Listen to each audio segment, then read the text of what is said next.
Bonjour Clément Lacombe. Bonjour. Grand reporter à l'Obs, votre enquête s'appelle France-Haïti, l'embarrassant bicentenaire de la scandaleuse double dette. Vous la publiez cette enquête avec votre collègue Dohan Bouy dans l'hebdomadaire et votre enquête s'intéresse donc précisément à la dette d'Haïti. Concrètement, on pose un peu le décor. En 1804, après son indépendance, Haïti a été contrainte par la France de payer cette dette d'indépendance de 150 millions de francs or, une manière de dédommager le pays colonisateur, ce qui peut paraître assez insensé. D'abord, quand on connaît Haïti, de ceux qu'on connaît d'Haïti, ce sont les gangs à Port-au-Prince, la misère, la corruption, le régime des Duvalier, les tontons macoutes, les milices violentes.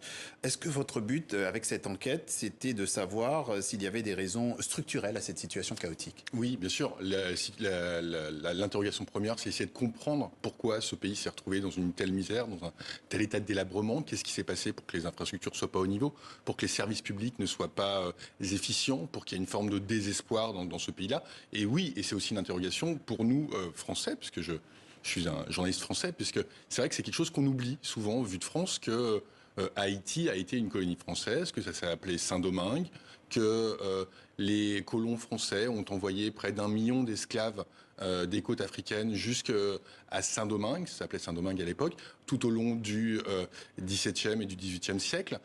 Voilà, tout ça, ça a été un petit peu oublié, et donc le but, c'est essayer de comprendre pourquoi ce pays s'est retrouvé dans cette situation aujourd'hui, c'est vrai, pourquoi il y a tant d'argent qui a manqué, et poser cette question, parce que effectivement, vous l'avez dit, il y a une singularité haïtienne. Haïti a conquis sa liberté par elle-même, et les Français lui ont fait payer très cher. Beaucoup d'argent, vous avez dit effectivement, une dette d'indépendance de 150 millions de francs or.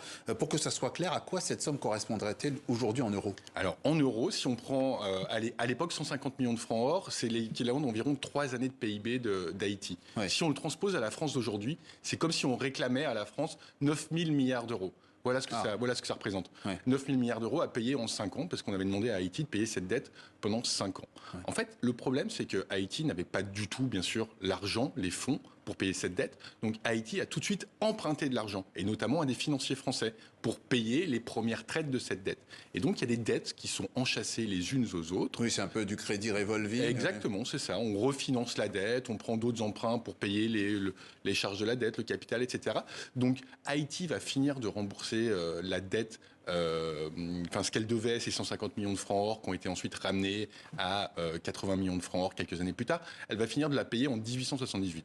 Mais par contre, les dettes que le pays a souscrites pour payer cette dette, eh ben, ça va durer jusqu'en 1940. Alors, je reviens quand même à l'histoire. Les troupes napoléoniennes, elles ont, vous l'avez dit, été défaites en Haïti par une armée plus modeste d'ailleurs, dirigée par le général Toussaint Louverture. L'indépendance du pays a été gagnée, elle a été actée, elle a été entérinée. Comment expliquer que la France ait réussi à imposer finalement une dette ? En fait, ça a été une meurtrissure pour la France. La défaite de Verchères, 1803, le corps expéditionnaire napoléonien, c'était quand même 50 000 hommes. Donc il y avait quand même beaucoup d'hommes. Et pour la France, ça a vraiment été une profonde humiliation. Et c'est quelque chose qui n'a jamais été digéré par les autorités françaises. D'ailleurs, ça n'a pas été digéré non plus par d'autres pays, puisque les États-Unis, à l'époque, n'ont pas reconnu Haïti. On peut imaginer que reconnaître un pays où les esclaves ont fini par s'affranchir, conquérir leur liberté par eux-mêmes, par la force, par les armes, c'était quelque chose de compliqué. Donc, quand on arrive l'année 1825, c'est l'année où la France force Haïti à signer cette reconnaissance de dette et à commencer cette dette sous la menace, puisqu'il y avait des bateaux et plusieurs centaines de canons pointés vers le port vers la capitale haïtienne. À ce moment-là, vraiment, Haïti n'a plus vraiment le choix, parce que c'est une nation qui est au banc des nations. Il n'y a pas d'autre moyen de le dire, qui n'était pas reconnu diplomatiquement, avec lesquels il est compliqué, voire impossible de commercer.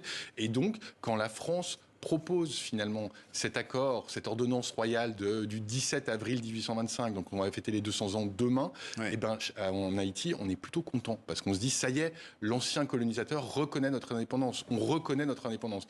On n'avait pas nécessairement conscience que... C'était un peu un piège aussi. Voilà, que c'était un piège et que cette dette, elle allait être payée pendant... Et comment sortons de cette situation 200 ans après? Parce qu'on voit, quelquefois, on a vu Emmanuel Macron intervenir en novembre dernier.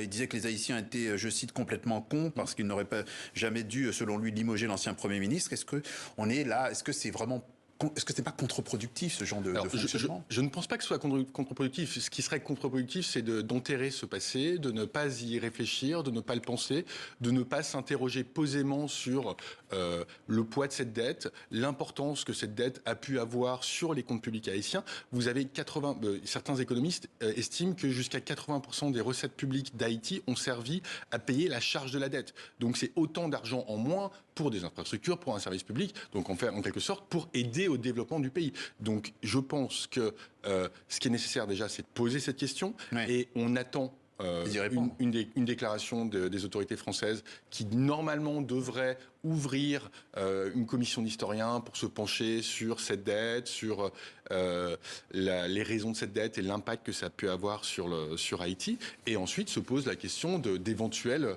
réparations. Est-ce qu'il ne faudrait pas rendre une partie de cet argent? C'est justement ce que dit très rapidement Naomi Osaka, qui est la championne de tennis japonaise, qui est haïtienne par son père. Elle a dit sur X le 17 mars dernier, Haïti peut-il récupérer son argent? Est-ce que c'est envisageable que la France rembourse d'une certaine manière? Alors ça sera très compliqué parce que au Quai d'Orsay, on le dit, c'est le sujet dont personne ne parle, parce que si on commence à le faire, à parler des réparations pour Haïti, il y a d'autres pays qui pourront enclencher c'est derrière. La boîte de Pandore, oui. Donc exactement, on ouvrirait la boîte de Pandore, mais on peut imaginer que ça nous amène à nous interroger et à aider davantage le pays sous forme de prêts, d'aide à l'infrastructure et de plein d'autres choses pour faire en sorte que le pays sorte de son extrême pauvreté. Et pour aller plus loin, Clément Lacombe, grand reporter à l'Obs, on invite nos téléspectateurs à lire votre enquête pour aller donc plus loin. Merci d'être passé par le journal de TV5. Merci à vous.